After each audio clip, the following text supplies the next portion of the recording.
don't settle just because you want a deal. So when I first started, you just try to manage those costs. So we actually went with, I will not ever go down that road again. It is not worth saving a couple $100. You're going to spend that in. I would say the other thing is, so when you look at being able to qualify for those mortgages at the end of the project, it helps a lot. Is a big one for me. That gave me a lot of fundamental knowledge and more self-confidence to proceed in acquisitions. And, it's not time wasted. You're always refining those skills. You have to keep in mind of the property. I'm not going to put in a $350,000 home for a tenant. I won't get that money back. What's a real estate hack that almost feels unfair to use? I figured. You're getting paid to buy properties.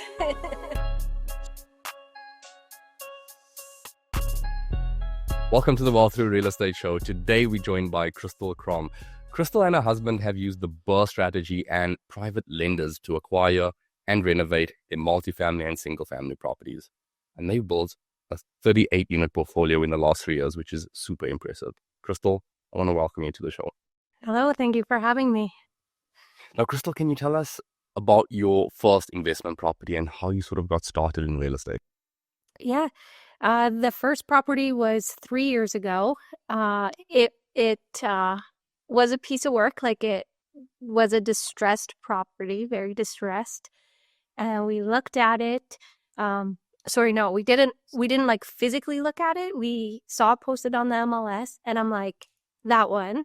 So when you have a keen sense of what price point a house should be in each neighborhood of the market you're investing in, you can spot things quick, right? So this property came up under value.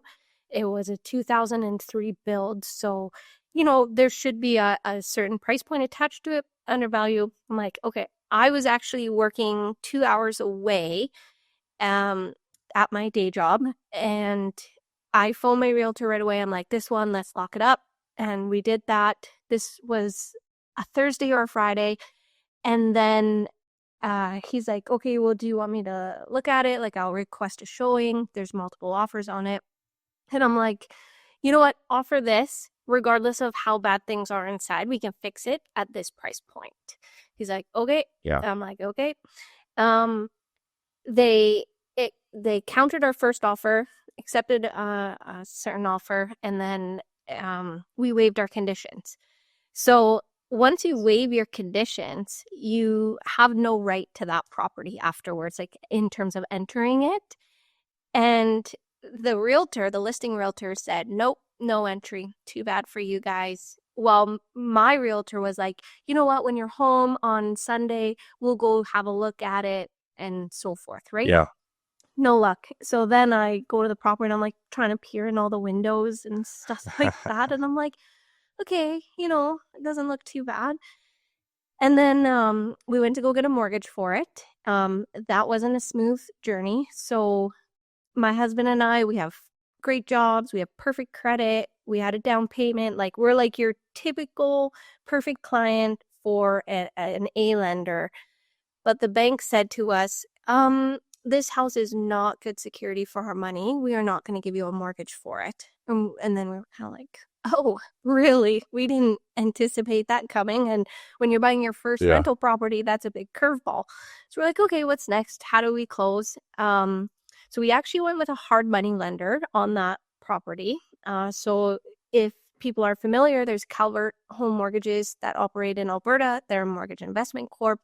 They understand when investors want to buy a property, increase the value through renovations and restore it. So no problem with them. We closed with like $10,000 down, I think. And then, we did all the renovations. We hired a contractor to do everything for us. Afterwards, we refinanced the property, had some money left in the deal, but had a great cash flowing property that was now mint. Right. But it was a little bit scary. And I'll tell you, all right. So I'm in Red Deer.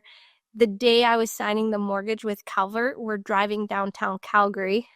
And my husband looks at me. He's like, "Do you understand what a mortgage at 15% interest will be every month?" I'm like, "Yes, honey, I do." Yeah. But it's scary, right? Like when you have a Yeah. that high of an interest rate, but it's just part of the project costs. It gets the deal done. You still make money at the end of it. That was the first property. What an experience, eh? So question for you on that one. What conditions do you guys have? Because you said you waive conditions before getting the financing, right? Yeah, so we just had, home inspection and financing, but we're like, well, we're well financed, like we weren't concerned about a mortgage approval.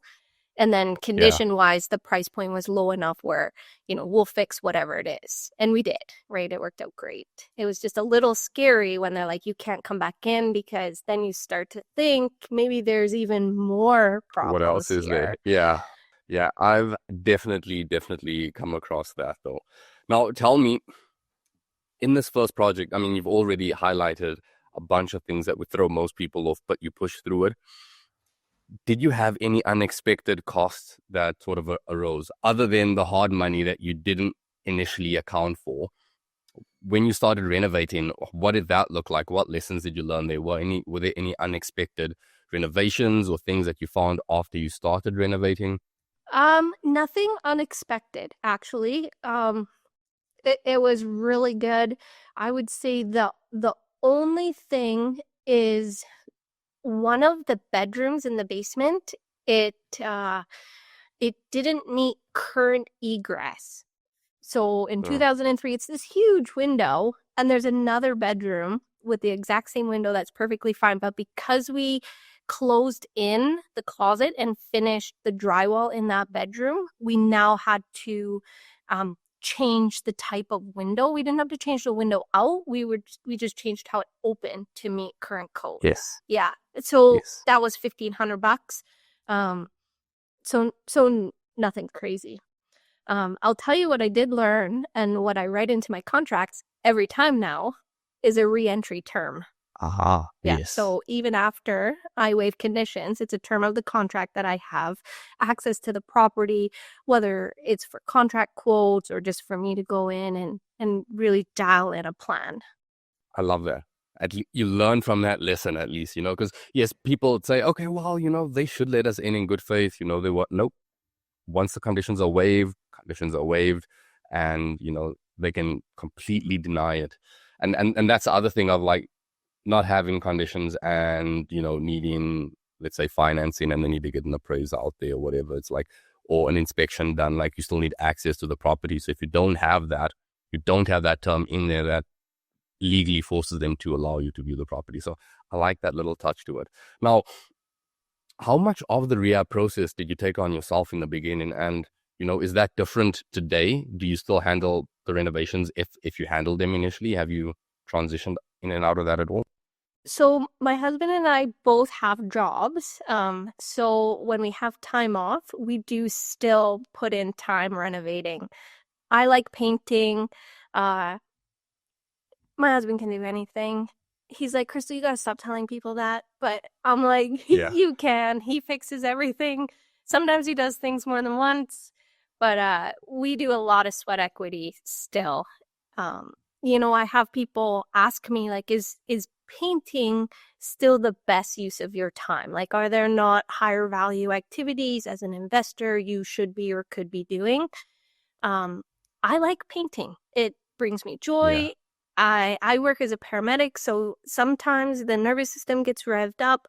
When I'm painting, it's slow, it's tedious, it's calming for me, so I like to do it. Hey, if you have a hobby that aligns with increasing your wealth long term, and why not paint as opposed to paying someone else to paint if that's something you enjoy doing, right? Doesn't all have to be about the ROI. Now, tell me, you started using private lenders from the beginning because you were sort of forced to. It was out of necessity. How have things gone since then?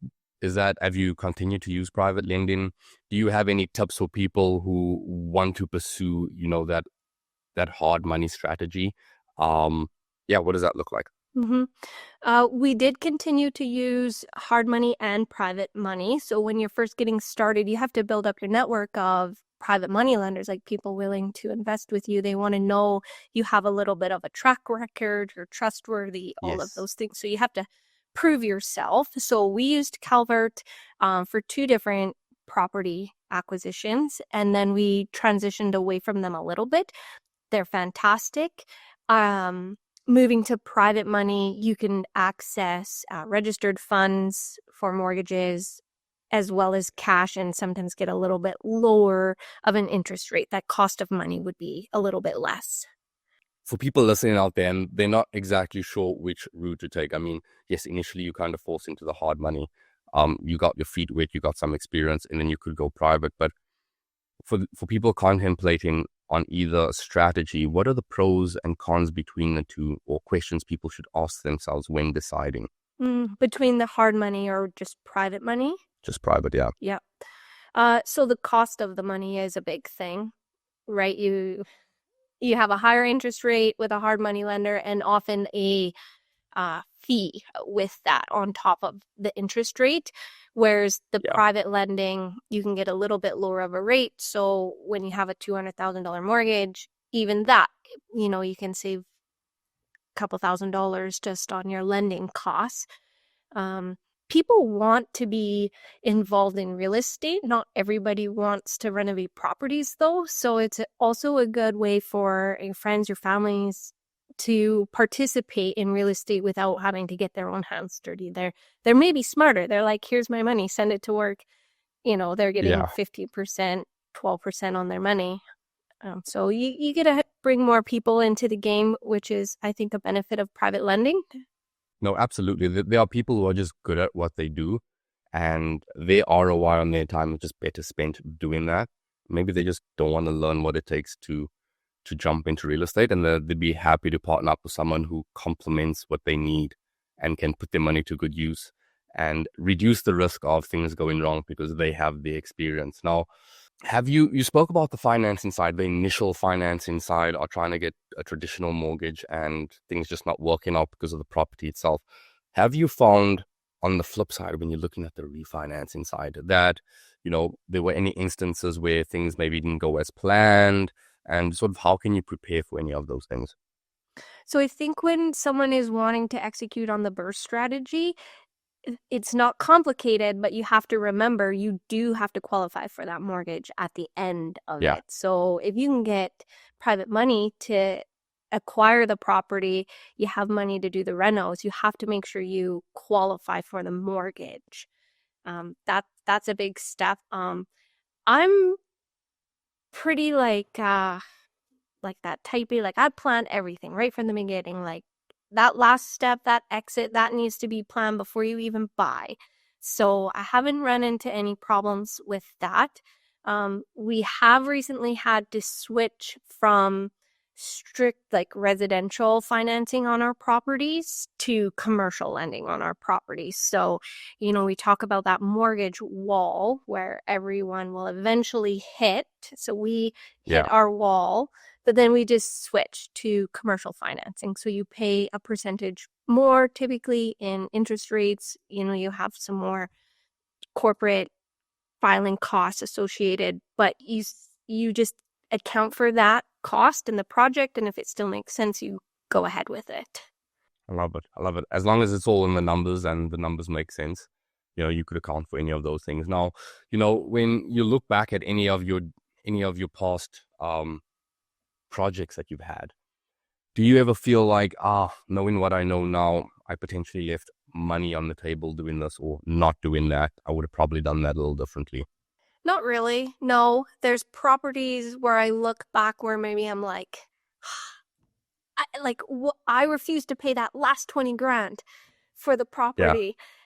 And now I look back and I'm like, I probably should have bought that too, but you can't buy everything Yeah. either. So I love No, all of our 100%. projects. I've learned a little bit from each one. I don't regret any of them, and there's nothing big where I'm like, oh, I should have. Now, one thing that I find super impressive is how quickly you've been able to scale over the last 3 years. People often look at that and they may get intimidated, or they may try and replicate it, find it inspiring, but they may just be focusing on all of the wrong things.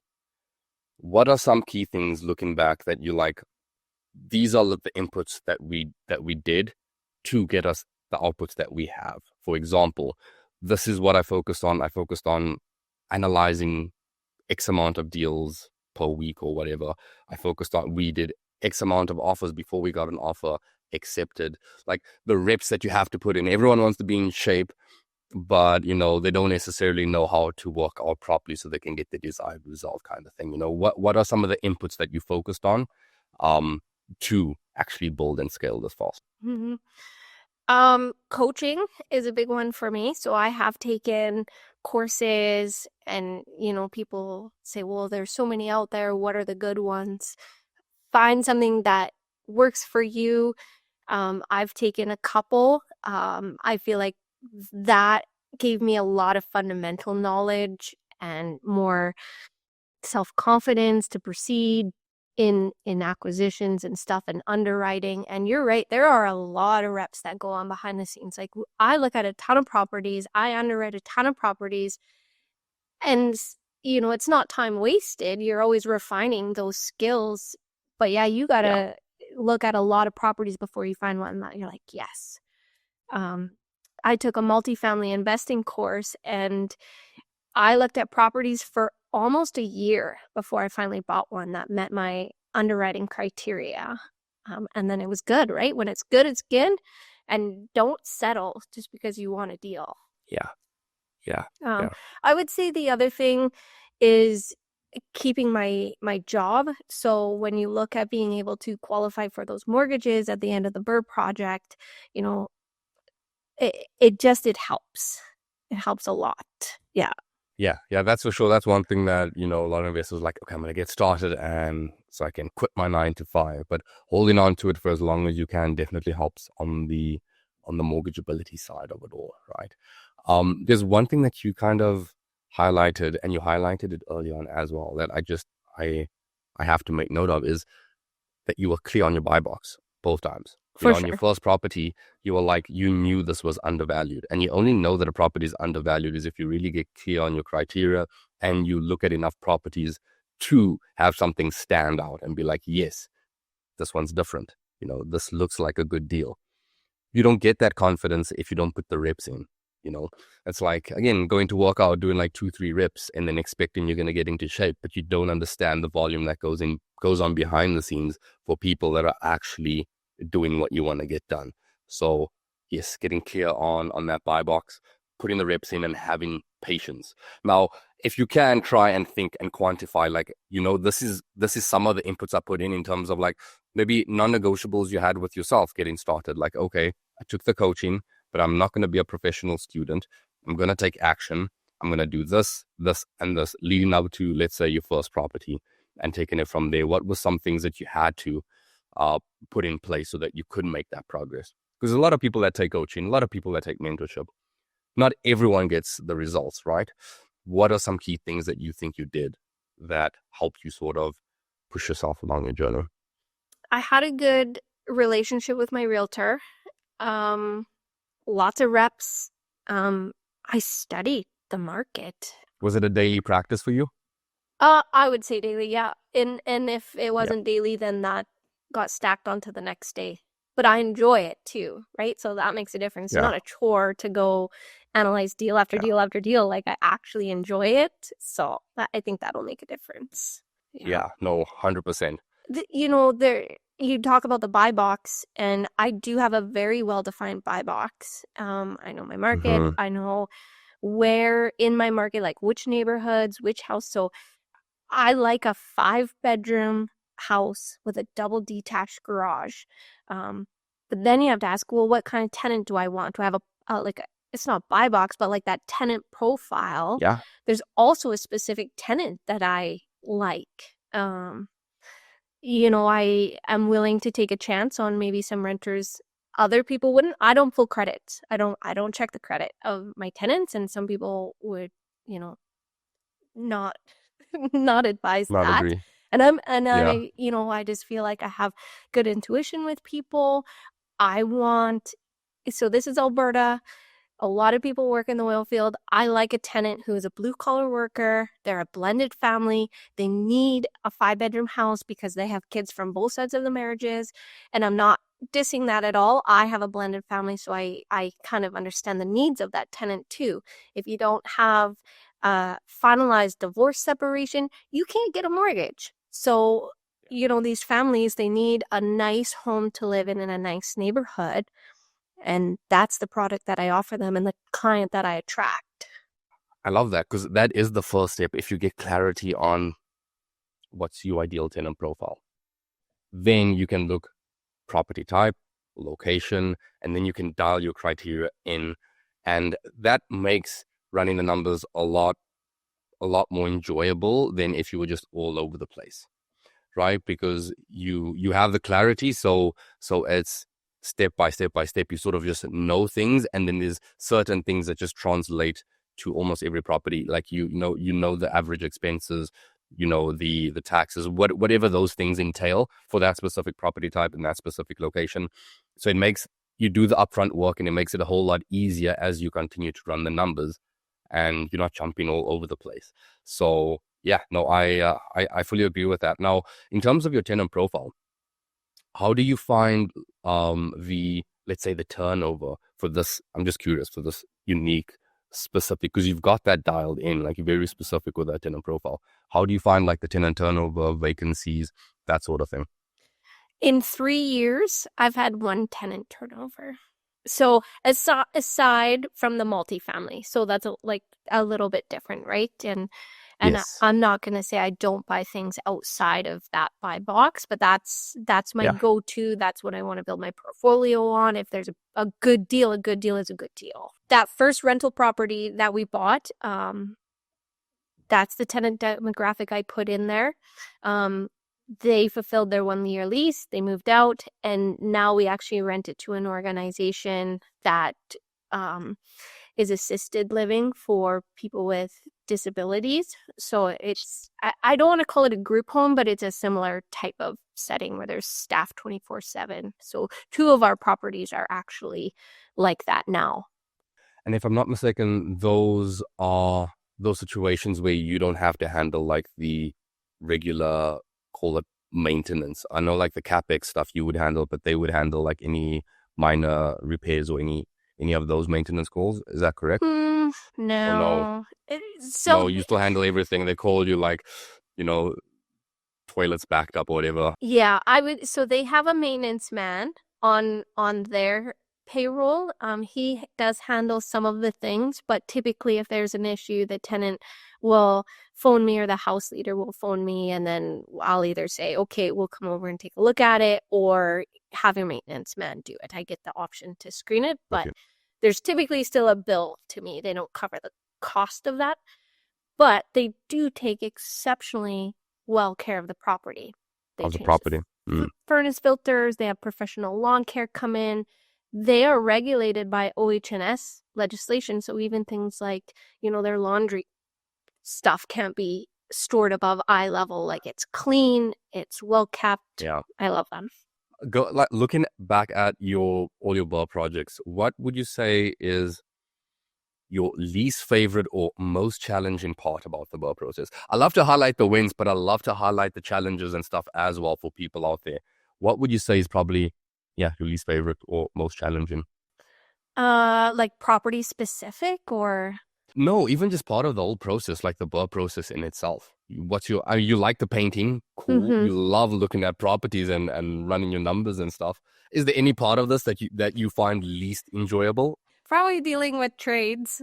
Sounds right. So I'm Yeah. I'm not a general contractor. I do hire a contractor sometimes, but then there are a lot of sub trades that we have Hmm. relationships with that we've built up, and I have a go-to. But Yeah. sometimes you get a trade where I'm like, Ugh, I could have done that better myself. Why am I paying you for this? But then you just don't use them again, or so there's always some frustrations with rentals along that line.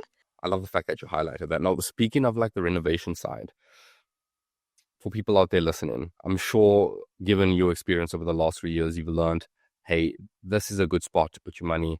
this is not a good spot to put your money. You're not going to get your return on that renovation there. Um, can you highlight some things that people should look at when it comes to, hey, maybe you should renovate, update, upgrade this?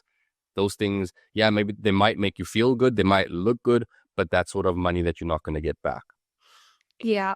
So you have to keep in mind the intent of the property. So this will be a rental property. So yeah, you wanna push that after repair value as high as you can, but you can't overspend. You Yeah, really gotta draw a line in the sand of this is the rental budget. I'm not gonna put quartz countertops in, a $350,000 home for a tenant. I won't yeah. get that money back. I won't get it back when I sell the house, I don't think, and I won't get it back in terms of lifting the value of the property. Uh, and even types of flooring, like you got to be careful you don't. I'm not going to put in, the same carpets that I would put in my primary residence or a house that maybe I was going to flip or Yeah. something. Like just knowing that difference of this is a rental property, has to be good, it has to be clean, it has to be durable, but it doesn't have to be expensive, and just to watch your costs. Hmm. I love that. I love it. Are there any lessons that you've learned where you're like, okay, we're going for, let's call it the cheapest thing, and you're like, well, the longevity is not that great on that, so maybe we should have gone a little bit pricier. Let's say flooring, for example. I know 3 years isn't like a super long time where you have tenants, and you're like, well, that should have lasted a little bit longer. But have you come across any of those things as yet? Appliances. So when I first Yeah. started, I was, you just try to manage those costs. So we actually went with refurbished appliances. Mm, I will not ever go down that road again. It is not worth saving a couple $100. You're going to spend that in maintenance calls or replacing it. So when we do our burrs, brand new appliances throughout. They're not like, $3,000, we source from like stuff that might be on sale at the brick. Costco has great options. We outsource a little bit, but I will not do refurbished appliances. I don't know if one calls that the fridge is not working or anything like that. yeah, yeah, 100%. You got to think of the long-term cost as well as just the upfront cost. That Yeah. makes a ton of sense. Now, speaking about, keeping the budget intact, what do you find is the key to keeping your projects not only on budget but also on schedule? And I know dealing with trades, dealing with unexpected things popping up, sometimes things don't go according to plan, but are there things that you found that you could sort of be proactive with to try and keep things moving along so that you manage your expected numbers, your expected timeline, and keep it as close as possible to that? Mm-hmm. So we're very active. Like I am often down on job sites on my days off. So that really helps it. I think it helps keep the trades on track. If I could be like, oh, you don't have that tile installed yet. Hey, like when were we gonna do that? And whether it's just a friendly reminder or more like, hey, look, I have a tenant moving in 6 weeks. We have to make sure this is done. What do you need from me to help accomplish this or whatever it Yeah. is, right? I think that helps. And then in terms of costs, I buy a lot of stuff myself. Um, so that helps, like, and there's not much markup. I'm not saying I'm against a contractor that'll mark something up. If they get it at a Yeah. discount, they should make their profit too, right? I won't nickel and dime over things like that. But I do find if I buy my own stuff, if I pay the bill directly for the flooring or whatever it is, then there's some cost savings there usually. That makes a ton of sense. Yeah. Be hands on so that they know you can hold them accountable to the expected timeline.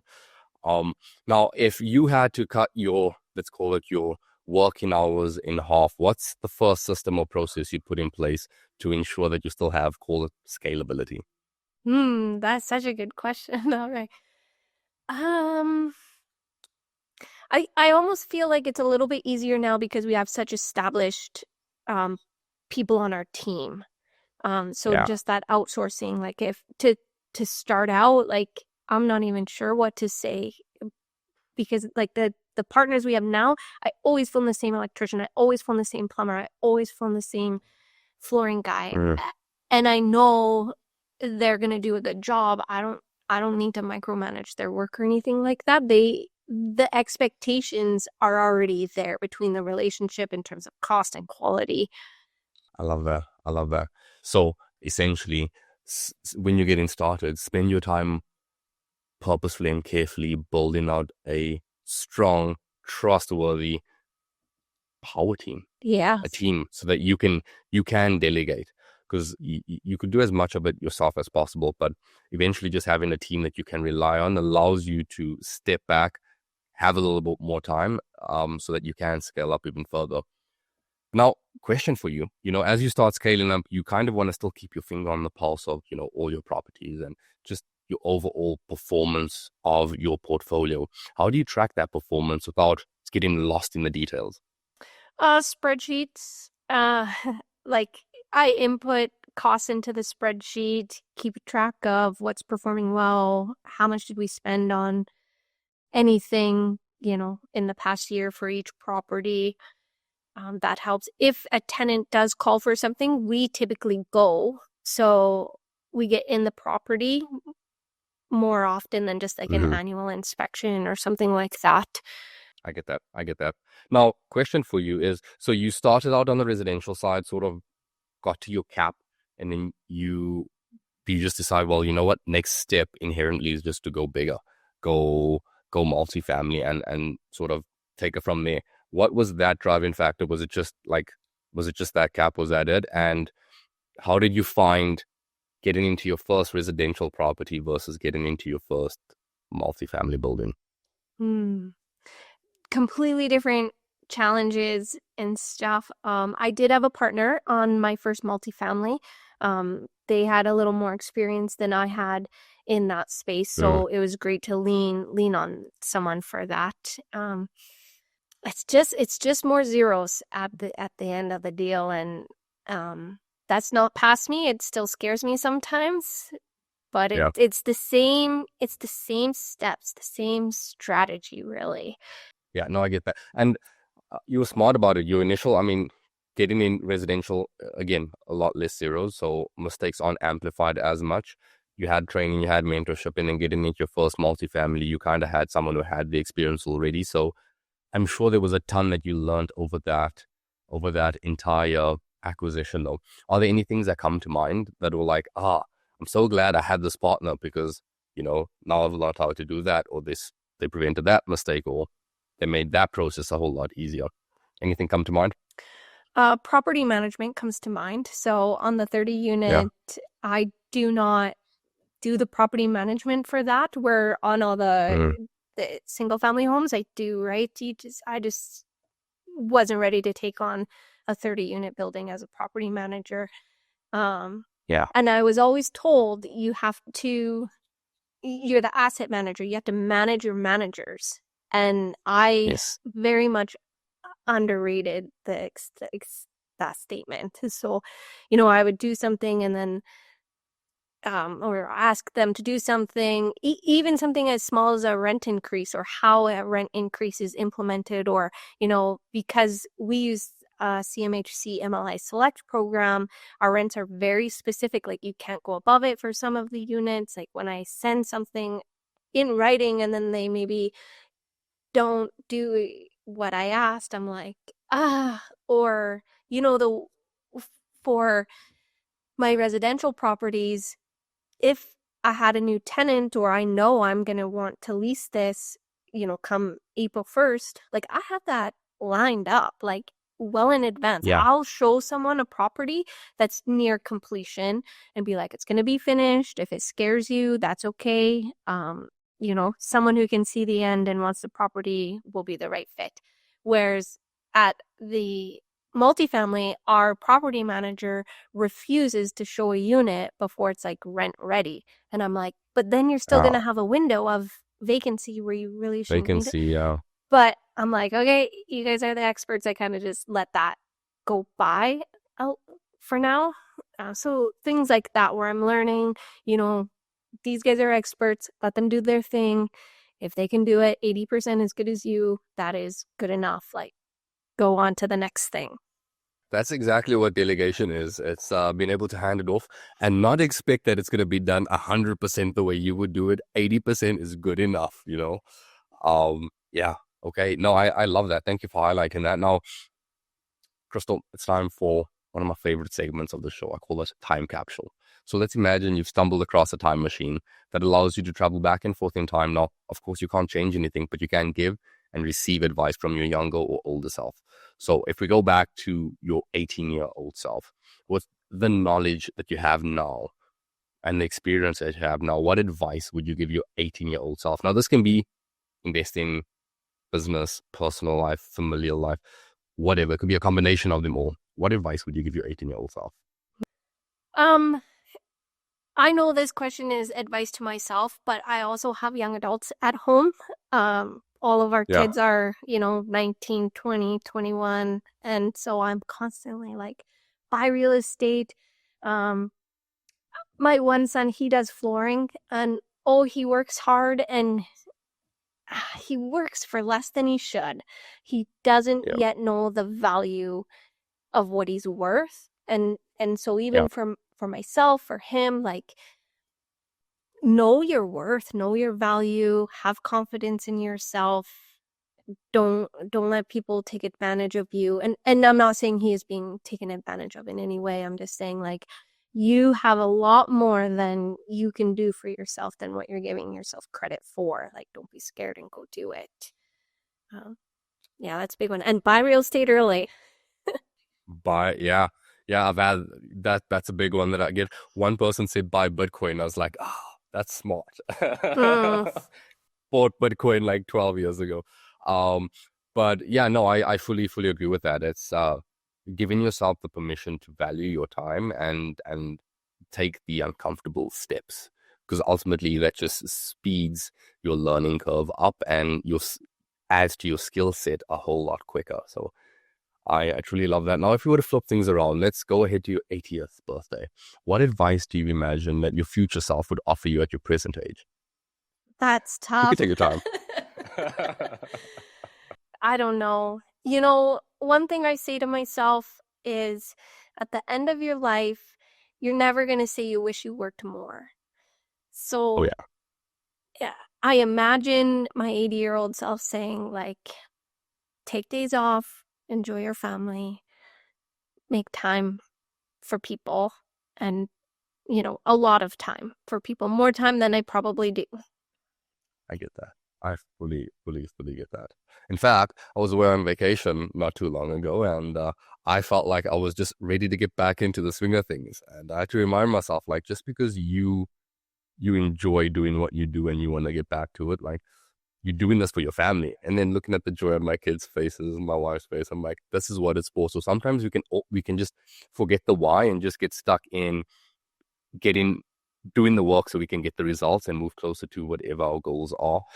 It's oftentimes good to remember why we're doing what we're doing so that we can actually be in the present and enjoy those moments a little bit more. So yeah, I I love that. Now, if we were to switch over to our next segment called rapid fire, you good with that? It's sort of just, honestly, it's just a rapid fire round Okay. of questions. So we just answer the first thing that comes to mind and let's have fun with it. Okay, Okay. you ready? Yeah, I Okay.